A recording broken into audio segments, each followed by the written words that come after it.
तो 5 राज्यों के चुनाव का नतीजा आने को है। बीजेपी के तमाम बड़े नेता इन चुनावों में व्यस्त थे। अब जबकि नतीजों का इंतजार है, ऐसे में बीजेपी की पहली सरकार के कैबिनेट विस्तार को लेकर सुगबुगाहट शुरू हो गई। तो टू द पॉइंट में इस पर विस्तार से चर्चा शुरू करेंगे।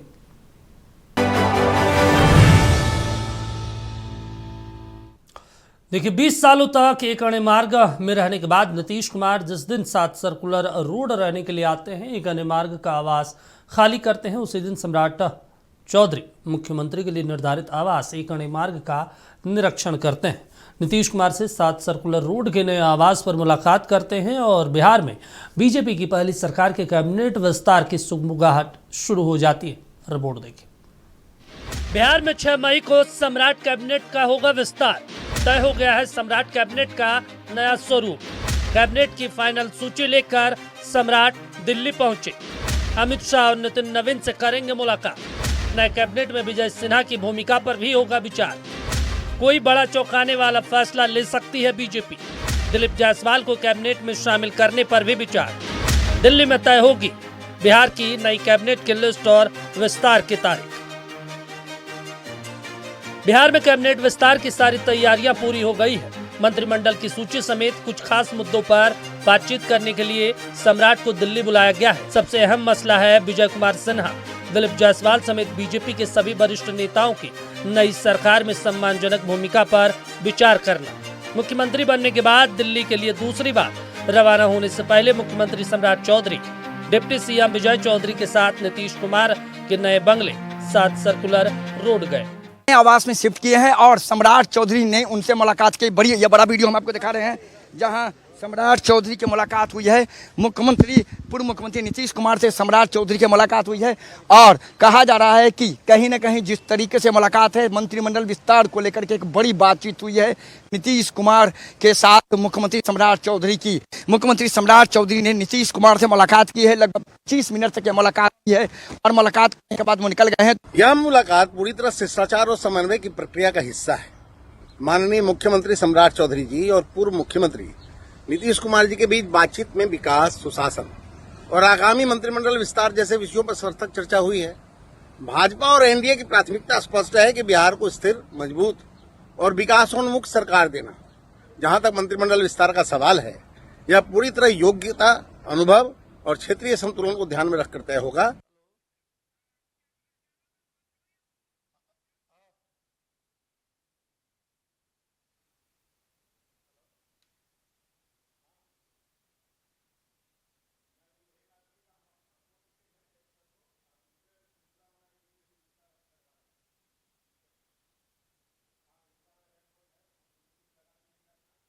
राजनीति कर रहे हैं। अब मंत्रिमंडल का विस्तार कब होता है ये देखने वाली बात होगी, लेकिन 3 व्यक्ति पूरे बिहार को चला रहे हैं, ये कहीं ना कहीं सोचनीय विषय है। और इस तरह की राजनीति की कवायद बिहार में पहली बार देखने को मिल रही है। इस तरह की राजनीति पहली बार बिहार में देखने को मिल रही है।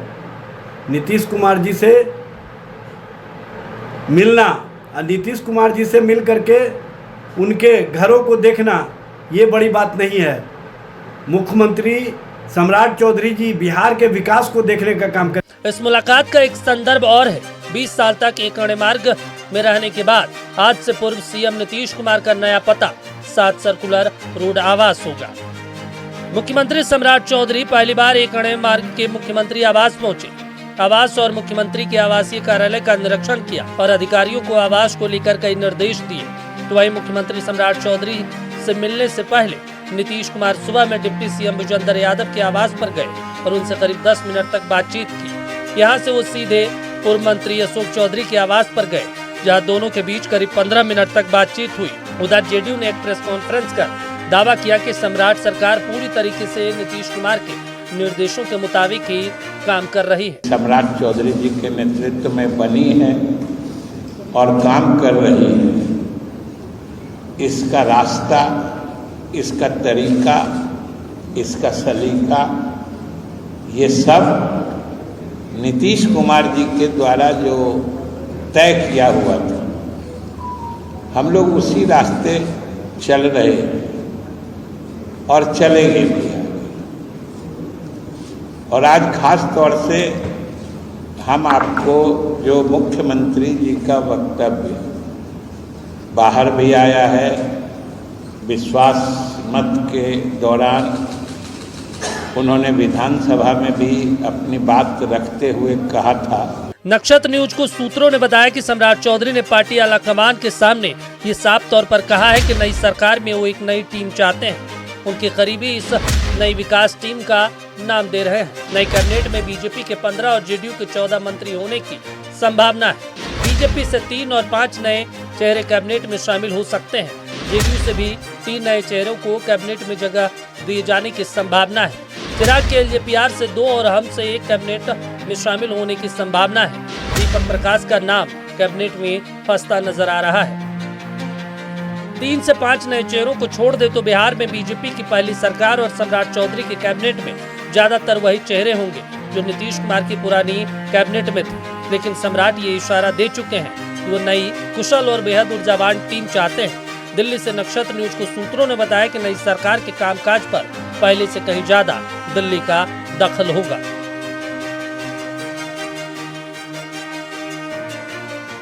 नीतीश कुमार ने मुख्यमंत्री की गद्दी छोड़ दी, सत्ता बदल गया, सत्ता की तदबीर बदल गई, सत्ता की तस्वीर बदल गई। सम्राट चौधरी बिहार के नए मुख्यमंत्री हैं। मंत्रिमंडल का विस्तार भी होना है, कवायद भी तेज है।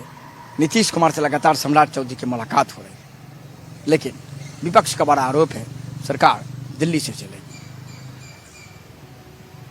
एक बड़ा सवाल है, सम्राट चौधरी N+N मॉडल पर चलने की बात कहते हैं। क्या सही में सरकार दिल्ली से चलेगी? लेकिन जदयू का कहना है नहीं, नीतीश कुमार के मॉडल पर सरकार चलेगी। देखना दिलचस्प होगा, सरकार दिल्ली से चलती है या नीतीश के मॉडल पर चलती है। अपने जो की वीडियो लेडीज मुकेश के साथ मरगुब आलम, रजत न्यूज, पटना। चलिए तो टू द पॉइंट में विस्तार से चर्चा शुरुआत कर लेते हैं मंत्रिमंडल विस्तार को लेकर, क्योंकि अब सियासत तेज हो गई है। इसको लेकर गाहे बगाहे बयानबाजी भी शुरू हो गई है। क्या नए चेहरों को मौका मिलेगा? चलिए हमारे साथ 4 खास मेहमान हैं, परिचय करवा देते हैं। राजेश तिवारी जी हैं, जनता दल यूनाइटेड के प्रवक्ता हैं, और इसके अलावा संजीव मिश्रा जी हैं भारतीय जनता पार्टी से, नसीबुल हक रोशन जी हमारे साथ कांग्रेस पार्टी से जुड़े हुए हैं, और आरजेडी से डॉक्टर दिनेश पाल जी। चारों का स्वागत। और सबसे पहले संजीव मिश्रा जी आप ही के पास आएंगे, क्योंकि भारतीय जनता पार्टी के हाथों में अब कमान है बिहार की, तो सवाल भी आपसे ज़्यादा पूछे जाएंगे। अब सम्राट चौधरी मुख्यमंत्री हैं, लिस्ट अब दिल्ली चली गई है, क्या बिहार की सियासत अब दिल्ली से ही चलेगी क्या सर? आप देख चुके हैं कि बिहार में पूर्व मुख्यमंत्री आदरणीय नीतीश कुमार जी का सुशासन वाली सरकार का शासनकाल 20 वर्षों तक रहा, और पूरी की पूरी सरकार एक अन्य मार्ग से चली है, और वही स्थिति इस बार भी चल रही है और आगे भी चले। माने बिहार की एनडीए सरकार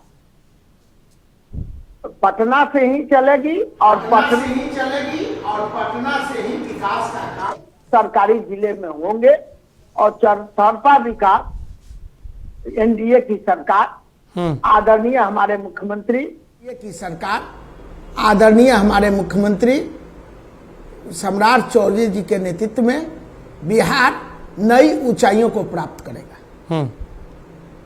चलिए ठीक है, तो मतलब दिल्ली से नहीं चलेगी, बिहार की सियासत बिहार से ही चलेगी, आपका ये कहना है?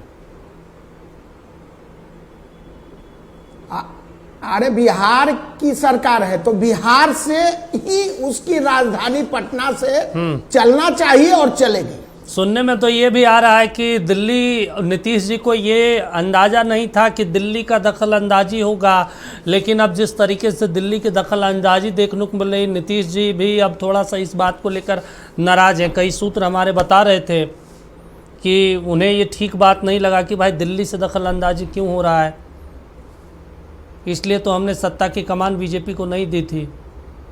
देखिए, आदरणीय हमारे नेता जनता दल यूनाइटेड के राष्ट्रीय अध्यक्ष और पूर्व मुख्यमंत्री आदरणीय नीतीश कुमार जी जी।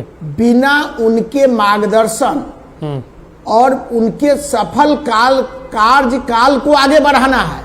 कहीं ये बात नाराजगी की नहीं है, ठीक है। पूरी तरह से नीतीश कुमार जी के मार्गदर्शन में बिहार आगे बढ़ा है। चले ठीक और है। पुनः आदरणीय मुख्यमंत्री सम्राट चौधरी जी के नेतृत्व में बिहार आगे बढ़ेगा। चलिए ठीक है। राजेश तिवारी जी को स्क्रीन पर लाइए। राजेश तिवारी जी, ये बताइए जेडीयू को बार बार सफाई क्यों देनी पड़ रही? नीतीश मॉडल पे ही चलेगा। आज जैसे ही नीतीश कुमार दोनों डिप्टी सीएम से मिले और उसके बाद सम्राट चौधरी गए सर्कुलर रोड और उसके बाद तुरंत प्रेस कॉन्फ्रेंस बुलाया गया। प्रेस कॉन्फ्रेंस में कई बातों का जिक्र किया गया।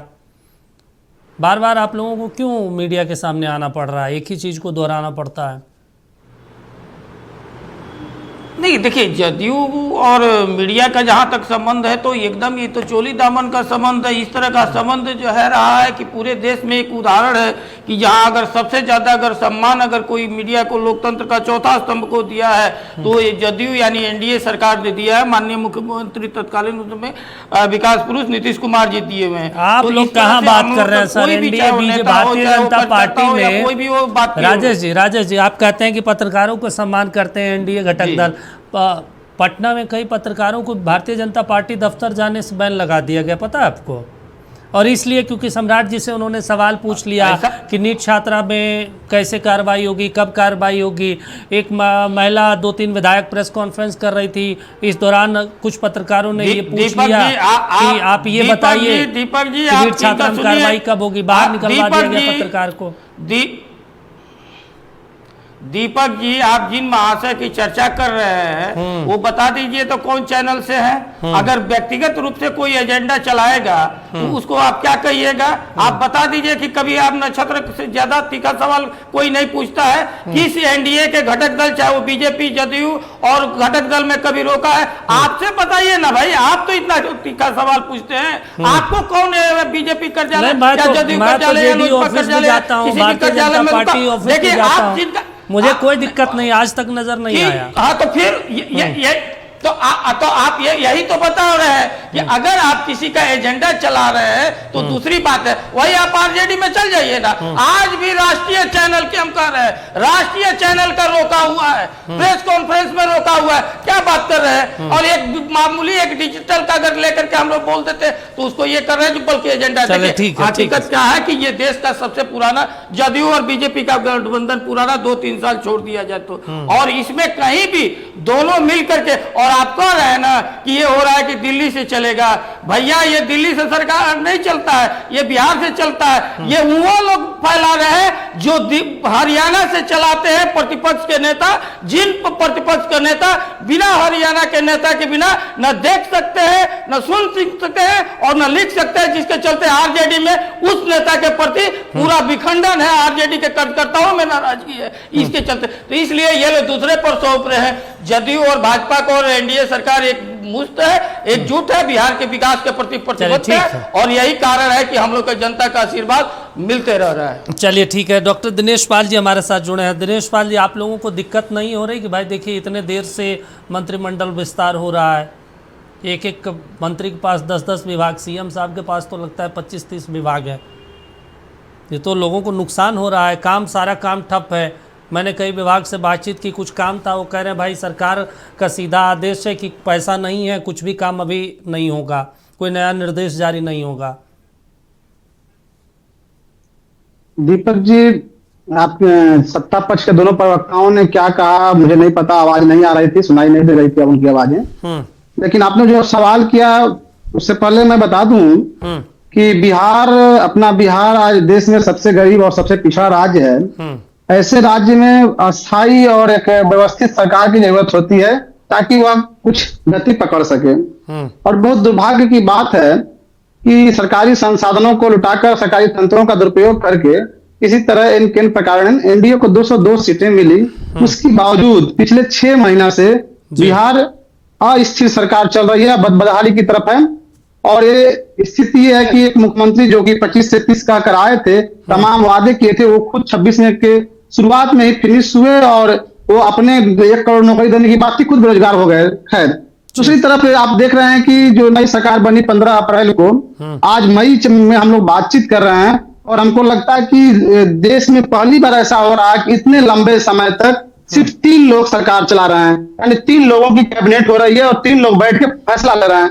यह एक तरह से मजाक है, क्योंकि जब कोई किसी राज्य का, किसी देश का विकास के लिए जितने अधिक लोग आपस में बैठ के विचार विमर्श करते हैं तो एक अच्छा फैसला आता है। यहाँ पे कुल 3, आपने कहा कि मुख्यमंत्री के पास 25, हम तो बता रहे हैं कि मुख्यमंत्री के पास 29 डिपार्टमेंट हैं। मतलब एक व्यक्ति 29 मंत्रालय चला रहा है, वो अभी वह व्यक्ति जो कि गृह मंत्री के रूप में पिछले 6 महीना से पूरी तरह फ्लॉप चल रहा है और जिसका ट्रैक रिकॉर्ड पूरी तरह फ्लॉप रहा है, और जो केवल गाली गलौज करके उन्मादी भाषा देकर अपनी राजनीति चलाता रहा हो, आज वो 29 मंत्रालय चला रहा है। वो 29 मंत्रालय कैसे देखेगा?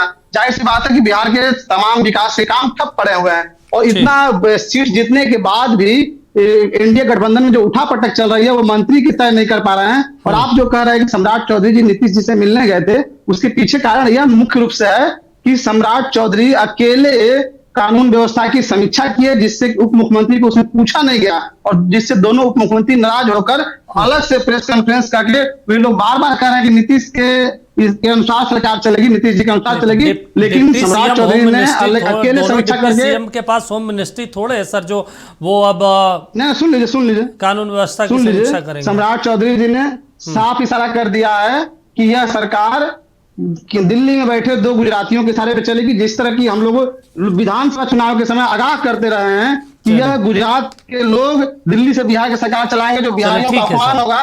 बिहार से सिर्फ वो ट्रेन चला के मजदूर लेकर फैक्ट्रियों में, कांग्रेस पार्टी से भी नसीबुल्लाह भाजपा का जो भी सीएम है वो एक डबल स्टाम्प बन के रह जाएंगे। यह बिहार के दुर्भाग्य की बात है। लालू जैसे भ्रष्टाचारी सम्राट चौधरी नसीबुल साहब हमारे साथ जुड़े हैं। नसीबुल साहब, अब बिहार का मंत्रिमंडल विस्तार होना है और मैं देख रहा हूं कि कई ऐसे वरिष्ठ लीडर हैं जो जद्दोजहद कर रहे हैं भाई किसी तरीके से हो जाए, लेकिन चीज़ें तो अब सम्राट चौधरी तो आरजेडी से निकले हुए व्यक्ति हैं, लगभग 25 साल उनकी सियासत आरजेडी में रही और कहीं प्रेम कुमार, विजय कुमार सिन्हा, संजय सरावगी जैसे लीडर जो 8-8 बार 6-6 बार से विधायक हैं, पूरा जीवन खपा दिया भारतीय जनता पार्टी में। आपको नहीं लगता कि असहज वाली स्थिति हो जाएगी कभी कैबिनेट उबिनेट की बैठक हुई, जब मंत्री बैठे रहेंगे वहीं पे कुछ विचारों को लेकर तालमेल नहीं बैठा तो? दीपक जी, आप मुझसे पूछ रहे हैं क्या? हाँ बिल्कुल सर। वॉइस का प्रॉब्लम चल रहा है। हाँ जरा एक बार फिर से रिपीट करेंगे क्या? बिल्कुल, हम ये जानना चाह रहे हैं कि भाई अब तो मंत्रिमंडल विस्तार होना है, लेकिन वैसे लोग जो बीजेपी में सालों सालों से 30 साल 40 साल से हैं वो मंत्री बने, तो असहज वाली स्थिति नहीं रहेगी बिहार में? बिल्कुल दीपक जी, सबसे पहले नमस्कार और आपके सभी दर्शकों को भी नमस्कार। दीपक जी, सवाल जो है, जैसा कि अभी चर्चा चल रहा है कि क्या सरकार दिल्ली से चलेगी, पहले ये बात मैं बता दूं आपको। सवाल सिर्फ इतना नहीं है कि सरकार जो है दिल्ली से चलेगी या नहीं। असली सवाल ये है कि, बल्कि ये कहिए कि दिल्ली क्या गुजरात से भी चल सकती है। अब तो चिंता की बात यह कि गुजरात से चलेगी। खैर, तो सवाल सिर्फ इतना नहीं कि सरकार दिल्ली से चलेगी या नहीं। असली सवाल ये है कि जिस भरोसे पर जनता ने वोट दिया, क्या उसी भरोसे से सरकार चल रही है? देखिए, बिहार की जनता ने वोट दिया था एक चेहरे पर, एक नेतृत्व पर और एक काम के भरोसे पर, लेकिन आज जो है तस्वीर क्या दिख रही है? फैसले यहां हो रहे हैं या कहीं और तय होकर आ रहे हैं, यही चिंता की बात है। हम ये नहीं कह रहे कि सहयोग गलत है, ठीक है, सपोर्ट ठीक है, सहयोग ठीक है, केंद्र और राज्य मिलकर काम करे, ये अच्छी बात है। लेकिन दीपक जी, सहयोग और नियंत्रण में फर्क होता है, कंट्रोल में फर्क होता है। जब हर बड़ी दिशा, हर बड़ा फैसला बाहर से तय होने लगेगा, चाहे दिल्ली कहिए या गुजरात कहिए, तो जनता को लगता है कि हमने जिसे चुना असली ताकत उसके पास नहीं है। और यही लोकतंत्र के लिए सबसे खतरनाक संकेत है दीपक जी।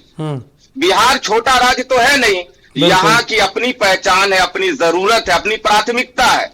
इसे किसी रिमोट से यहीं की जमीन को समझकर चलाना पड़ेगा। मतलब रिमोट से नहीं, मतलब किसी रिमोट से नहीं, बल्कि यहाँ के जमीन को समझ के चलाना पड़ेगा। खैर, एक सीधी बात कहूं तो सरकार जो है पटना में दिखनी भी चाहिए और चलनी भी चाहिए, वरना जनता को लगेगा कि भाई हम तो वोट देते हैं किसी को और चला जाता है कहीं। तो ये रिमोट वाली सरकार हमको नहीं चाहिए, न दिल्ली और गुजरात से चलाने वाली सरकार चाहिए। चलिए ठीक है। संजीव मिश्रा जी, कैबिनेट विस्तार में किन किन लोगों को जगह मिल रही है?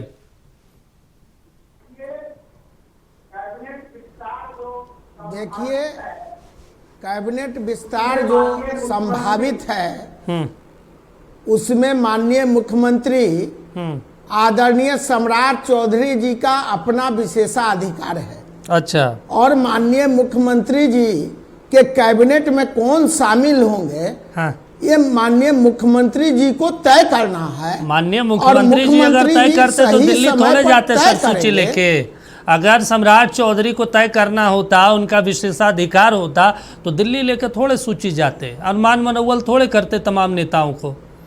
विजय सिन्हा जी को मनाया जा रहा है बार बार, हर बार आपके प्रदेश अध्यक्ष पहुंचते हैं उनके घर पे मनाते हैं। साहब मान जाइए।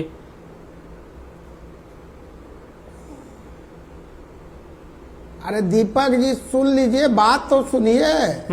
दीपक जी, अगर कहीं केंद्रीय नेतृत्व है, हमारे आदरणीय प्रधानमंत्री हैं जो खुद की हैट्रिक लगा के देश का नेतृत्व कर रहे हैं, हमारे सफल गृह मंत्री हैं आदरणीय अमित शाह जी, हमारे राष्ट्रीय अध्यक्ष नौजवान हैं 45 वर्षों के। हाँ। तो सब विषय पर देखना होगा ना कि युवाओं को जगह मिलना है, हाँ। महिलाओं को जगह मिलना है, सामाजिक समरसता बनी रहे, हर हमारा एनडीए का दल का सही प्रतिनिधित्व हो। अच्छा। तो हमारी चर्चा सब स्तर पर आदरणीय मुख्यमंत्री पूर्व नीतीश कुमार जी के स्तर पर, आदरणीय चिराग पासवान जी केंद्रीय मंत्री के स्तर पर, आदरणीय जीतन राम मांझी साहब के स्तर पर, आदरणीय उपेंद्र कुशवाहा जी के स्तर पर, तो क्या बात है, ये क्या गलत है? हम तो सबका साथ, सबका विकास, सबका प्रयास वाली सरकार बनाए हैं और एनडीए की सरकार तो यही है। ठीक है? तो हम सबको साथ लेकर चलिए। तो विजय सिन्हा को कहाँ जगह दे रहे हैं सर? विजय कुमार सिन्हा जी को कहाँ जगह दे रहे हैं सर? क्योंकि सबसे ज्यादा चर्चा उन्हीं को लेकर है बिहार में, सबसे ज्यादा लोग भी दुखी सिन्हा जी कोई दुखी नहीं है, सारे लोग सुखी हैं। और सुन लीजिए, मैं आपके नक्षत्र चैनल पर बोल रहा हूं, भारतीय जनता पार्टी के लोकनायक मंडल के अध्यक्ष हुआ करते थे आदरणीय पूर्व उप मुख्यमंत्री आदरणीय विजय सिन्हा जी। लोकनायक मंडल बोलता है लोहानीपुर पटना के पीछे, और संजीव मिश्रा, मैं पार्टी का प्रवक्ता बीजेपी का, मैं कंकड़बाग क्षेत्र का पदाधिकारी हुआ करता था।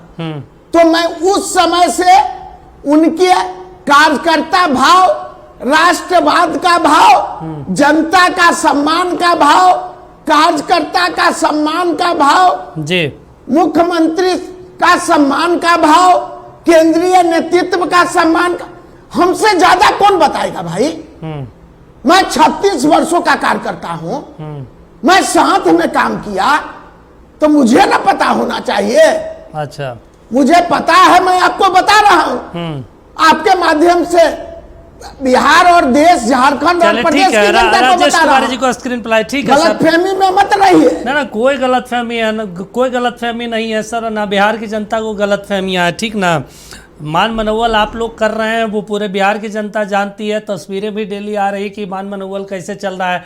जब उनसे सवाल पूछा गया था बीजेपी ऑफिस में कि भाई अब सम्राट चौधरी मुख्यमंत्री बन गए, तो उन्होंने एक ही लाइन में कहा कमांडर का आदेश है, पालन करना होगा। यानी अपना कोई मत नहीं है, हम तो नहीं चाहते थे बने, लेकिन अब कमांडर कह रहा है तो भाई चलिए ठीक है, सम्राट जी सीएम है तो सीएम है। चलिए राजेश जी, एक महत्वपूर्ण चीज़ है, आप लोगों को लग रहा है कि भाई गड़बड़ हो गया, सम्राट जी को सीएम नहीं बनाना चाहिए था? क्योंकि आपके दो नेता का हम इंटरव्यू कर रहे थे जो सीएम हाउस से बड़ा कनेक्टेड रहते हैं, नीतीश जी के दाएं बाएं रहते हैं और हर कार्यक्रम में वो नज़र आते हैं, और आपके पार्टी के बहुत कद्दावर नेता, आप इंटरव्यू भी देखे होंगे। उन्होंने कहा कि 6-8 महीना रुक जाइए, देख लीजिए बिहार की सियासत और दिशा और दशा दोनों बदल जाएगी। देखिए, हम आपके सवाल का जवाब दे रहे हैं। इसके पहले जो हमारे आरजेडी और कांग्रेस के प्रवक्ता कुछ सवाल उठाया है, तो उन लोगों को शायद उनका कांग्रेस का इतिहास उनको मालूम नहीं है। अभी बोल रहे थे कि बदल रहे हैं। भैया, आपके कांग्रेस का जो प्रवक्ता बोल रहे हैं उनको कम से कम अपना इतिहास देख लेना चाहिए। 1985 से लेकर के 90 के बीच में इसी बिहार में 4 मुख्यमंत्री चेंज हुए। क्यों चेंज हुए 4 मुख्यमंत्री जी बिहार में 1985 से लेकर के? इसी बिहार में राजीव गांधी जब प्रधानमंत्री के रूप में आते हैं तो यहाँ के मुख्यमंत्री जो है तत्काल चप्पल उठाते हैं। इसी क्या बिहार उस समय आप शर्मसार नहीं हुआ था? आप बोलिएगा, वो भी कांग्रेस बिहार के बारे में बोलेगा। इस स्थिति में 4 मुख्यमंत्री एकदम भूजा के तरह से आप लोग बदलते थे, विंध्येश्वरी दुबे से लेकर के और जगन्नाथ मिश्रा तक का। और किस किस की स्थिति है, तो इसलिए आपको बोलने का हक नहीं है। बिहार की जनता ने जिस तरह से मैंडेट दिया है, जिस तरह से आशीर्वाद दिया है एनडीए को, वो है। और अभी हमारे राजद का प्रवक्ता जो वो सवाल उठा रहे थे कि इतना विभाग है, भैया पहली बार उप मुख्यमंत्री बने तेजस्वी यादव, कितना विभाग उनके पास था? 6 विभाग था, जिसमें पथ निर्माण विभाग का बिहार कार्य विभाग और आपका ये सब लेकर के भवन निर्माण विभाग, स्वास्थ्य मंत्री, सब कुछ था। कितना वो पढ़े लिखे थे, कितना काम करने वाले थे। इसलिए इस तरह का सवाल उठा रहे। देखिए, हम लोग के बीच में जहां मंत्रिमंडल का विस्तार है, एनडीए के शीर्ष नेता आपस में मिल बैठ करके एक दूसरे के विचारों को समझते हुए काम करते हुए विकास के लिए जो भी मंत्रिमंडल में सेट होगा वो समय पर निर्णय लेकर के उस मंत्रिमंडल का विस्तार कर दिया जाएगा। पहले अपना घर ये कम से कम ये लोग बचाए, ये सबसे उचित होगा और ये अच्छा होगा। चलिए ठीक है, जो आप कह रहे हैं उस पर हम दिनेश जी से भी सवाल ले लेंगे और नसीबुल साहब से भी लेंगे। लेकिन हम चर्चा कर रहे हैं कैबिनेट विस्तार का और दिल्ली से ये सम्राट सरकार चलेगी, ये बेहद महत्वपूर्ण सवाल हो जाता है। लेकिन जिस तरीके से यहाँ पिछले कुछ दिनों से मैसेज दिया जा रहा है सम्राट चौधरी के द्वारा और भारतीय जनता पार्टी के द्वारा कि नहीं बिहार में नीतीश मॉडल पे ही चलेगी, ऐसे में सवाल भी उठते हैं कि मुख्यमंत्री सम्राट चौधरी मॉडल नीतीश का ही क्यों? क्योंकि अब नीतीश कुमार मुख्यमंत्री नहीं है, पूर्व मुख्यमंत्री हैं, तो जाहिर सी बात है सवाल भी उठेंगे।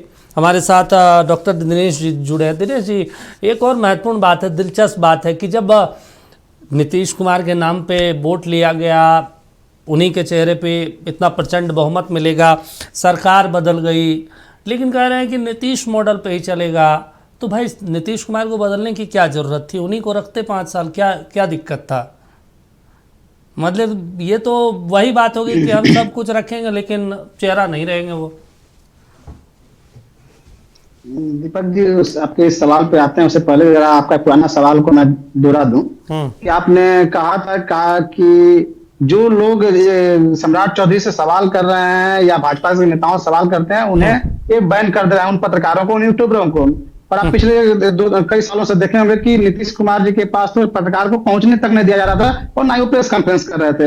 और लगभग यह भाजपा की जो या एनडीए की तानाशाही रही है पत्रकारिता पे, इसलिए या तो चाहते हैं कि अधिकार पत्रकार इनके गोद में बैठ के या इनकी हजूरी करें, चरण चुम्बन करें, नहीं तो जो इनके विपक्ष में सवाल खड़ा करता है, चाहे जो इनकी आलोचना करता है उसे बैन करने लगते हैं, डराने धमकाने लगते हैं। आज इसी की वजह से विश्व के 180 देशों की जो सूची आई उसमें पत्रकारिता की आजादी का जो फ्रीडम था उसमें भारत 157 स्थान पे पहुंच गया है। यानी कि इतनी खराब जो स्थिति पत्रकारिता को लेकर हमारे देश की है वह सोचनीय है और चिंतनीय है और यह एनडीए की देन है। दूसरी बात, आपने कहा कि नीतीश जी को जब के चेहरे पे 25 से 30 के नाम पे बहुमत मिला तो उन्हें चलाना चाहिए। हम लोग, आपको याद होगा, विपक्ष के साथ साथ कई राजनीतिक विश्लेषक भी यह बात चुनाव के समय कह रहे थे कि भाजपा नीतीश जी को मुख्यमंत्री नहीं बनाएगी और इसीलिए भाजपा के लोग उन्हें सीएम चेहरा घोषित करने में बहुत देर किए, बहुत आलोचना के बाद किए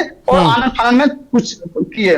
उसके बाद कहा जा रहा था कि महाराष्ट्र की तरह स्थिति बिहार में होगी, लेकिन उस समय बीजेपी के नेता तमाम लोग कह रहे थे नीतीश रहेंगे और जदयू के लोग भी कहते थे। लेकिन क्या ये नौबत आई कि 4 महीना बाद उन्हें ढकेल कर हटा दिया गया, दिल्ली भेज दिया गया और उसके बाद मतलब क्या बोलते हैं, थोथी चना बाजे घना वाली जो स्थिति है वह बार बार जदयू के नेता खास करके कह रहे हैं कि नीतीश मॉडल पर सरकार चलेगी। भाई नीतीश मॉडल पर सरकार चलती तो नीतीश को इस तरह बेआबरू होकर कुर्सी से नहीं हटना पड़ता। जिसकी की नाम लोग कुर्सी कुमार देते रहे हो, वह व्यक्ति कुर्सी से ऐसे नहीं हटते। जाहिर सी बात है कि यह गुजरात के लोग जो दो गुजराती हैं वो गुजरात बैठ के कहे या दिल्ली बैठ के कहे, उनके इशारे पर सरकार चलेगी। नीतीश मॉडल केवल आपके बस के अपने आप को इसलिए तुष्टि के लिए, जदयू के लोग बुलावा देने के लिए, इसीलिए बिहार की जनता वो अपना बेटा बेटी पत्नी नाती क्या बात कर रहे हैं? राजेश जी चलिए आप कंटिन्यू कीजिए सर, ठीक है। और इतना अगर सही रहते दीपक जी, एक मिनट दीपक जी आपके बारे में नहीं बोला, आपके क्या बात कर, ये उदाहरण आप दे रहे हैं, ये उदाहरण दे रहे हैं। अब सुन दीपक जी ना ठीक है, बोलिए ना राजेश जी, बाद में बोल लीजिएगा। राजेश जी बोलिएगा बाद में। पहली बात, आप ही बेटा बेटी की बात कर रहे हैं, वही नीतीश कुमार जी चिल्ला चिल्ला गला फाड़ फाड़ करते थे बेटा बेटी पे, आज वो अपने बेटा को क्यों राजनीति कौन पद लिया है? कौन पद लिया है? बता दीजिए तो एक पद भी अगर निशान के लिए हो तो क्या बात कर रहे हैं? और सुनिए, आपको एक भी नेता अगर बोला राजद के, हमारे बिहार की जनता बोला कि तेजस्वी यादव का राजनीति में लालू यादव एक बार सर राजेश जी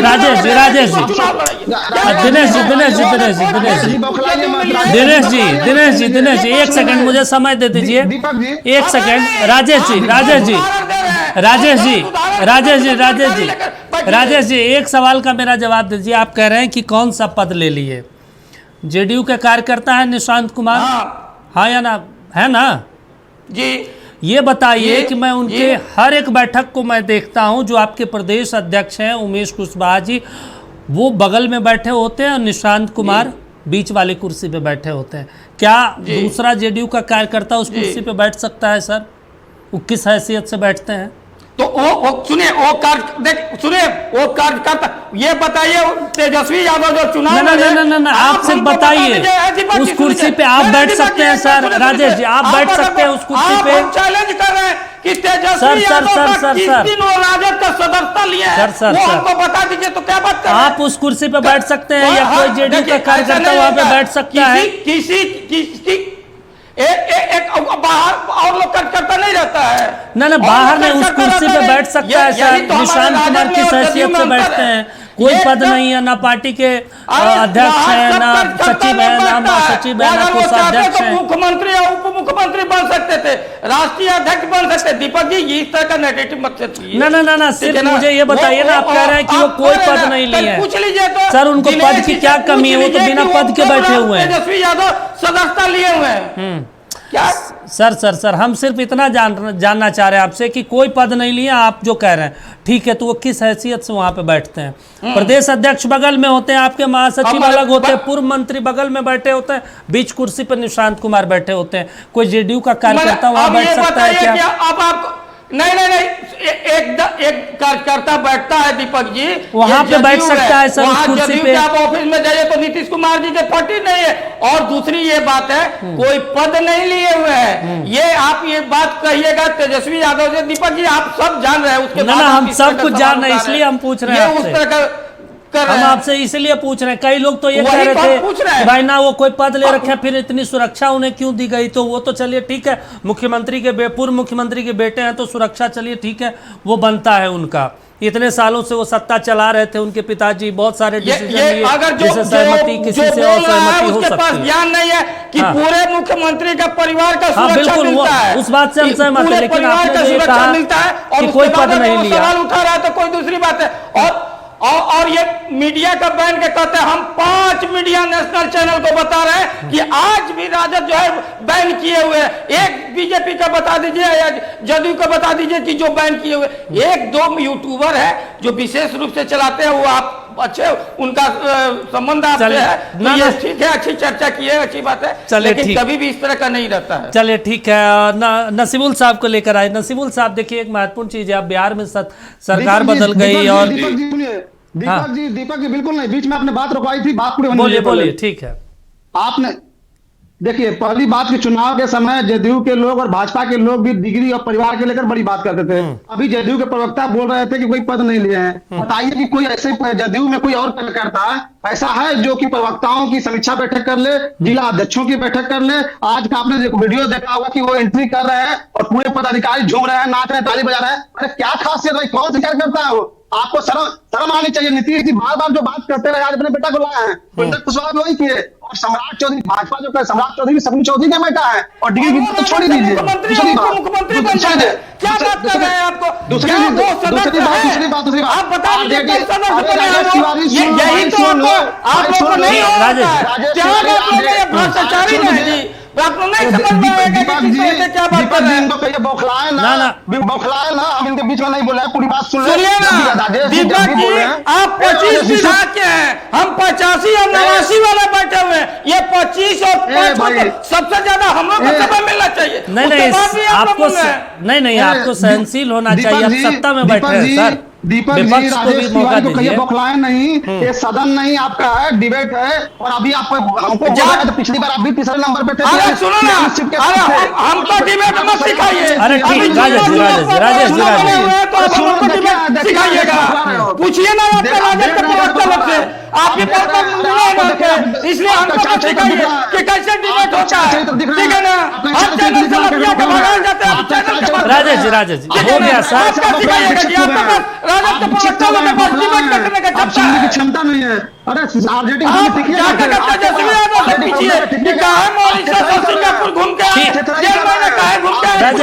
जी हो गया सर, पानी उन्हें पीजिए, कहा पटना में मौसम वैसे भी गर्म है आजकल। आप पीजिए, तेजस्वी यादव को तो बिहार की जनता पानी पिला दी है, इसलिए इस तरह का बात मत कीजिए जी। इच्छा कर रहे हैं, जब आप बोल रहे थे मैं बिल्कुल नहीं बोला। ना ठीक है, नसीबुल जी से बहुत देर से इंतजार करें, उनके पास नहीं। आप हर चैनल से खतराई करके भगाए जा रहे हैं, यही आदत है स्थिति, यही आदत है कि हर चैनल से आपको ठीक है राजेश जी ठीक है सर। और ये थकाई छोड़ दीजिए। नसीबुल साहब कुछ कह रहे हैं, ठीक है, ये जंगलराज वाला नहीं है, ये सुशासन का सरकार है, इसलिए थकाई आप लोग कम कर दीजिए। अच्छा ठीक है सर। नीट कांड में फंसने के बाद पत्नी तक कर दिया है। अरे पत्नी का आईएएस का पत्नी तक सुरक्षित नहीं रहती, आप भी अपने घर के बहन को क्या करिए राजेश जी हो गया सर, व्यक्तिगत नहीं जाना है। क्या बात कर रहे हैं दिनेश जी हो गया सर। नसीबुल साहब इंतजार कर रहे हैं सर। राजेश जी और दिनेश जी का थोड़ा ऑडियो डाल। ठीक है सर। नसीबुल जी हमारे साथ जुड़े, उनसे भी एक रिएक्शन ले लेते हैं, बहुत देर से वो इंतजार कर रहे हैं। नसीबुल साहब आप कुछ कह रहे हैं? जी मैं दीपक जी, सबसे पहले तो हमारे जो जेडीयू के साथी थे उन्होंने कांग्रेस पे कुछ सवाल उठाए थे, कुछ इतिहास की बात उन्होंने किया था, वो पूरा कर दूं, उनको जवाब दे दूं। दीपक जी कैसा है कि इतिहास की बात करना जो है ना आसान है, लेकिन जनता आज में जीती है, आज में इंटरेस्टेड है। ये एनडीए और बीजेपी जेडीयू का आदत है कि जब भी कोई सवाल कीजिए तो 20 साल क्या अब तो 30 साल पहले चले गए। तो कहने का मतलब है जनता आज में जीती है। हम मानते हैं अतीत में गलतियां हुई होंगी, हर पार्टी में कहीं ना कहीं कमी हो जाती है, उसी से तो सीखा जाता है। लेकिन 2 दशक से ज्यादा समय आपके पास रहा, फिर भी वही समस्याएं खड़ी है, तो जिम्मेदारी से बचा नहीं जा सकता है। अब आज बिहार की हकीकत क्या, लाखों नौजवान हर साल बाहर जा रहे हैं, उद्योग जो है कल कारखाने सीमित है, कुछ है ही नहीं, स्थानीय नौकरी जो है कुछ नहीं है, कम है, बल्कि ना के बराबर। पढ़ाई और इलाज के लिए लोगों को राज्य से बाहर जाना पड़ता है। ये किसी किताब का पन्ना नहीं, कोई हिस्ट्री नहीं है, जमीन की सच्चाई है। हमारे जेडीयू साथी जरा अच्छे से सुन लें, आप जो हर बात में 80-90 के दशक की बात करके आज के सवालों से बच नहीं सकते हैं। और दीपक जी इतिहास का सहारा लेकर वर्तमान की जो है कमजोरी छुपाई जा रही है इन लोगों से। और एक सीधी बात यह कि राजनीति में जो है समय मिलता है काम के लिए, बहाना बनाने के लिए नहीं। तो ये लोग बहाना बनाने में बड़ा एक्सपर्ट है। आप कोई सवाल उठाइए तो तुरंत जंगल राज, तो आपके समय में ये हुआ तो वो हुआ, मतलब यही सब बात करने लगता है। अरे भाई जब इतना समय मिला आपको तो ऐसा मॉडल क्यों नहीं बना है जहां बिहार का युवा यही काम करे।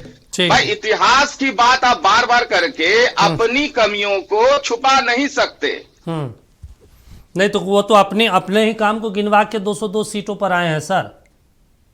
ना अपने काम आप क्या गिनवाए। आज के युवा जो है अगर आप रोड अच्छा बनाए है तो उसी रोड पे चल के जो है मजदूर काहे पलायन कर रहे हैं। मतलब आप रोड बनाए इसलिए कि मजदूर आसानी से गुजरात चले जाए। हमारा बिहार क्या मैन पावर है, मजदूरों का मैन पावर है। ट्रेन चला रहे तो जनसाधारण चला रहे, श्रम शक्ति चला रहे, मतलब क्या मजदूर वहां बसता है क्या कि ट्रेन दीजिए तो हमको बॉम्बे भेजने में मजदूर को अच्छा रहेगा, तो सूरत भेजने में अच्छा रहेगा। यही विकास हुआ है, यही विकास हुआ है दीपक जी। चलिए ठीक है। मैंने जो ट्रेन जो रोड बना है उसी रोड पे चल के मजदूर जो है सूरत जाए, अहमदाबाद जाए, महाराष्ट्र जाए, पंजाब जाए, बस यही विकास है इनका। चलिए ठीक है, तो आपका कहने का मतलब है रोड भी ना बनाए? नहीं, रोड बनना चाहिए, लेकिन आपने युवाओं के पलायन रोकने के लिए क्या किया, इस पर चलिए ठीक है। संजीव जी है ना हमारे साथ? आपने रोजगार सृजन क्यों नहीं किया, कल कारखाने पे काम नहीं क्यों नहीं किया? संजीव जी, रोजगार पलायन एक तो बड़ी समस्या है बिहार में, और हमने अभी देखा 4 दिन पहले दिल्ली में 2 युवक को किस तरीके से गोलियां मार दी गई, सिर्फ ये कहा गया कि भाई बिहारी हो और गोली मार दी गई। तो एक तो समस्या है ना, और एक मलाल भी रहता है बाहर जो लोग जा रहे हैं। कई बार हमने रिपोर्टिंग की, हम अलग अलग स्टेशनों पे देखते हैं जब लोग सूरत, दिल्ली, पंजाब, अलग अलग राज्य जा रहे हैं, तो कहते हैं कि अगर बिहार सरकार हमारे लिए यही व्यवस्था कर दे, 5,000, 8,000, 10,000 रुपये मंथली कमाई हो जाए तो हम यहीं रह लेंगे, हमें नहीं चाहिए 20,000 रुपये दिल्ली गुड़गांव में जाके काम करने के लिए। तो एक चीज़ तो दुरुस्त करना पड़ेगा ना एनडीए सरकार को। अब 20 साल से है आप लोग हैं, आप ये भी नहीं कह सकते कि अभी और मुझे मौका चाहिए। जिम्मेदारी तो आपके कंधों पे है ना इस चीज को लेकर। 20 साल पहले चले जाएंगे। ठीक है संजीव जी, पहले चले जाएंगे। संजीव जी आवाज मिल रही है आपको? हाँ आवाज मिल रही है, बताइए ना। हाँ, पलायन आज भी अगर 20 साल 21 साल से आप सत्ता में हैं सर, पलायन एक समस्या है बिहार में। लोग कहते हैं मुझे 8-10 हज़ार रुपये ही मंथली कमाने का व्यवस्था कर दीजिए, बिहार में हम लोग नहीं जाएंगे दूसरे प्रदेश। तो सरकार को जिम्मेदारी लेनी होगी ना कि आप लोगों की नाकामी है। बिहार की सरकार पूर्व मुख्यमंत्री आदरणीय नीतीश कुमार जी के नेतृत्व में 20 साल चली, और जो लालू यादव ने और कांग्रेस के लोगों ने बिहार के खजाने को होटवार जेल तक पहुंच गए, बिहार को बर्बाद कर दिया। बिहार का ये स्थिति किया कि बिहार का, मैं यहां तक कहूं कि बिहार का बलात्कार कराया इन लोगों ने। और नीतीश कुमार ने जो काम किया है, नीतीश कुमार के बिहार में लोगों ने पूजा किया और 202 सीट दिया, और देने के बाद आदरणीय नीतीश कुमार ने उद्योग का जाल बिछाया। हमारे पूर्व के उद्योग मंत्री थे, राष्ट्रीय प्रवक्ता हैं शाहनवाज हुसैन जी। उद्योग मंत्री ने क्या से क्या बेगूसराय, बक्सर, किशनगंज, पुणे, और वही उद्योग मंत्री जब दिल्ली से आए प्लेन में बैठकर और पटना आए तो बोले कि मैं तो पूर्व मंत्री बन गया, मुझे पता ही नहीं है। वो भी दृश्य पता है बिहार को। भाई आप सुन लीजिए ना, हमारे उद्योग मंत्री दिलीप जायसवाल जी जो पार्टी के अध्यक्ष भी बिहार के रहे जी, वो 18 घंटा काम करने वाले लोग हैं। अरे सर आप 20 घंटा करिए, आप 5 ही घंटा करिए, रोजगार तो दीजिएगा ना लोगों को। आप 18 घंटा काम कर रहे हैं, रोजगार मिल ही नहीं रहा है। रोजगार का सृजन का संकल्प, रोजगार नौजवानों को, युवाओं को, महिलाओं को, दलितों को, बच्चों को, हर वर्ग को, ये हमारे एजेंडा में है। नहीं, एजेंडा में रखने से क्या होगा जब लोगों को मिल ही नहीं रहा है? एजेंडा में आप तो खूब लेके घूम रहे हैं सुशासन बाबू, हम सुशासन स्थापित कर देंगे। नालंदा में रेप हो जाता है, सारण में रेप हो जाता है, बेगूसराय में रेप हो जाता है, रोहतास में रेप होता है। आप सुशासन लेके घूमते रहिए, एजेंडा में आपका सुशासन है, क्या फर्क पड़ता है? बंदूक के नोक पर लड़कियों का रेप किया जाता है नालंदा में, करते रहिए, एजेंडा में मेरा सुशासन है। सारण में 6 लोगों के सामने बलात्कार किया जाता है, आपके एजेंडा में है सुशासन, क्या फर्क पड़ता है? हो तो रहा है ना सर। अरे आप सुन तो लीजिए जो सवाल पूछ रहे हैं, उसका जवाब भी सुनिएगा। नहीं जवाब सुन रहे, आप कह रहे हमारे एजेंडा में। भाई आपके एजेंडा में बहुत कुछ है, बिहार को हम आसमान में पहुंचा देंगे, हम वर्ल्ड क्लास बना देंगे। भाई आपके एजेंडा में रहने से नहीं ना होगा। जो घटना का बिहार में आज भी गरीबी वही है, 70,000 रुपये प्रति व्यक्ति आए हैं। गोवा चले जाइए, मणिपुर चले जाए, 5 लाख है, बिहार में 70,000 है। बिहार आप एजेंडा में शामिल किए हुए हैं, कर लीजिए शामिल। And the constitution of India, constitution of India के खिलाफ काम करोगे तो सुबह भी काउंटर हो रहा है, दोपहर भी काउंटर हो रहा है, शाम भी काउंटर हो रहा है। ये सम्राट चौधरी की सरकार। अरे सर, सम्राट चौधरी की सरकार है, आप बोल लीजिए ना। पटना में नीट छात्रा के साथ रेपकांड हुआ, हत्या हुई, कहाँ एनकाउंटर हुआ, कहाँ कौन आरोपी पकड़ा गया? 6 महीने हो गए। अरे भाई 6 महीने हो गए। कहाँ है सीबीआई इंक्वायरी को भारत सरकार को? सर सीबीआई कैसे जांच करती हो? पूरे बिहार को और पूरे देश को पता है। जब मामला दबाना हो तो सीबीआई को सौंप दीजिए। अरे भाई कि सीबीआई पर उंगली उठाने के पहले सूरज को दीपक दिखाना पड़ेगा आपको। अच्छा सीबीआई, चलिए ठीक है, आप अपने पुलिस से करवा लीजिए। नालंदा में 8 दिन पहले एक बच्ची का रेप हुआ, दुष्कर्म हुआ, उसके सामने, पिता के सामने, पिता के कनपट्टी पे बंदूक रखा गया था। करवा लीजिए एनकाउंटर, करवाइएगा। अरे एफआईआर करवाइएगा सर, एफआईआर क्या होता है? करवा लीजिए एनकाउंटर। सारण में एक लड़की का रेप हुआ, कुएं में फेंक दिया गया, करवाइएगा एनकाउंटर। राजपूत समाज की लड़की थी, एक भी मंत्री एक भी नेता आपके बोल नहीं सके, करवाइएगा एनकाउंटर। सम्राट चौधरी की सरकार, सम्राट चौधरी जी की सरकार संकल्पित है, गंभीर है। अरे सर खूब संकल्प आप लेके रखिए ना, माथे पे रख लीजिए संकल्प का, माथे पे रख लीजिए संकल्प का, एजेंडा में शामिल कर लीजिए। अपना कार्रवाई कर रहा है और कानून के दायरे के बाहर जाइएगा तो काउंटर भी झेलिएगा, आजीवन कारावास भी झेलिएगा। सब इसी बिहार की सरकार में होने वाला है और हो रहा है। तो आप कहिएगा सम्राट जी को, एक मैसेज मेरा दे दीजिएगा। आप कह रहे हैं ना आपके एजेंडे में है, आपके विधानसभा में 243 विधायक में 89 में 43 विधायक ऐसे हैं जिनके ऊपर दागी है, आरोप है, एफआईआर है, करवा लीजिएगा एनकाउंटर। जेडीयू के 85 में 23 विधायक दागी हैं, करवा लीजिएगा जांच। अरे सुन तो लीजिए, आप करवाइएगा।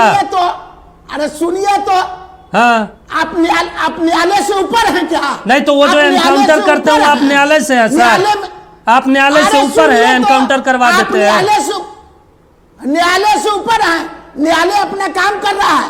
नहीं तो वही तो हम कह रहे हैं, जो आप एनकाउंटर वाली बात कर रहे हैं सर, आप न्यायालय है जो एनकाउंटर करवा देते हैं।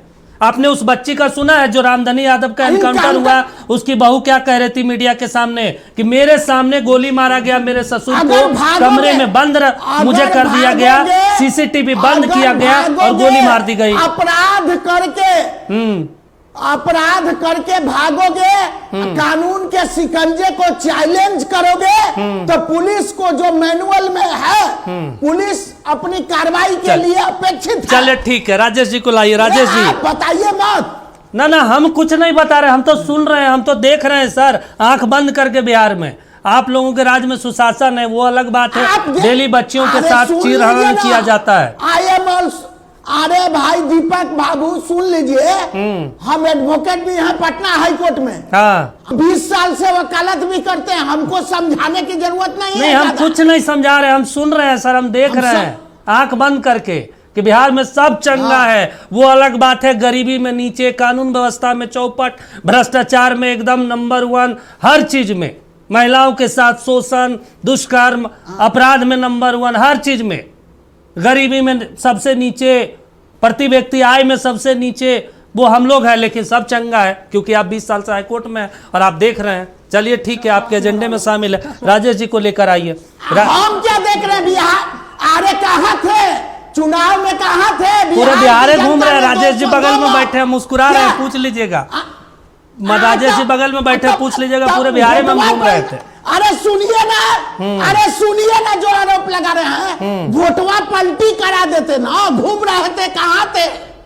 202 मैंडेट मिला है, सिर्फ 10,000 रुपया नहीं देते ना, चीजें बदल जाते। ठीक है दिनेश जी, संसाधन सरकारी तंत्र का दुरुपयोग से मिला।